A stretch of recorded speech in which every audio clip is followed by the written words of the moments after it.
더불어민주당이 대선 후보 경선 연기를 두고 의원총회에서 격돌했습니다. 경선 연기를 주장하는 비이재명계와 현행 유지를 주장하는 이재명계가 정면으로 충돌했습니다. 국회 연결합니다.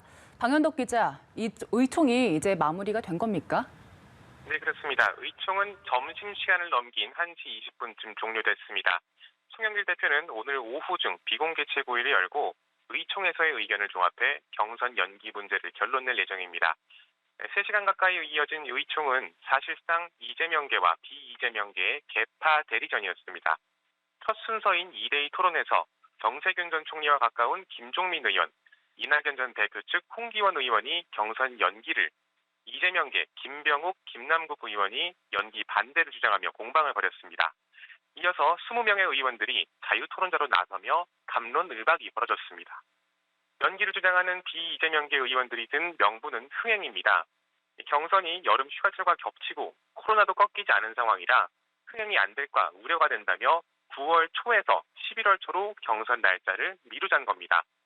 사실상 이 지사 추격을 위해서 시간을 더 달란 건데요.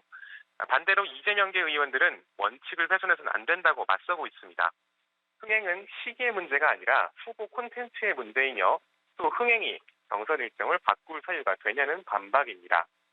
결론이 어느 쪽으로 나든 대권 구도와 직결되는 만큼 후유증은 남을 전망입니다.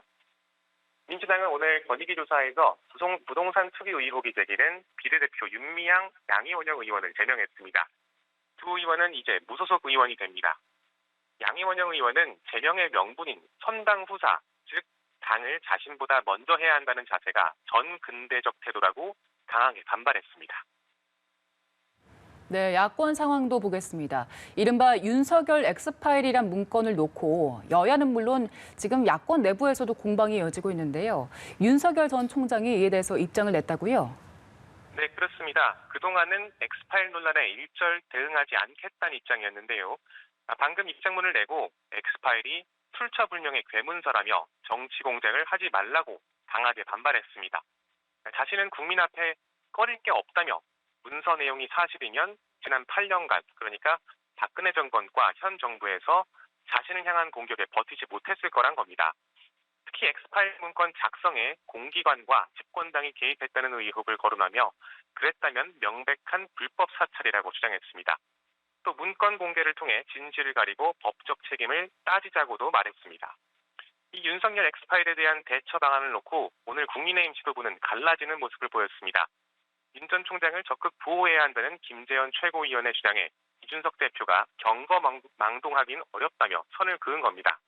윤 전 총장이 당원이 아직 아닌 만큼 엑스파일 자체도 전달받을 이유가 없다고 이 대표는 강조했습니다. 지금까지 국회였습니다.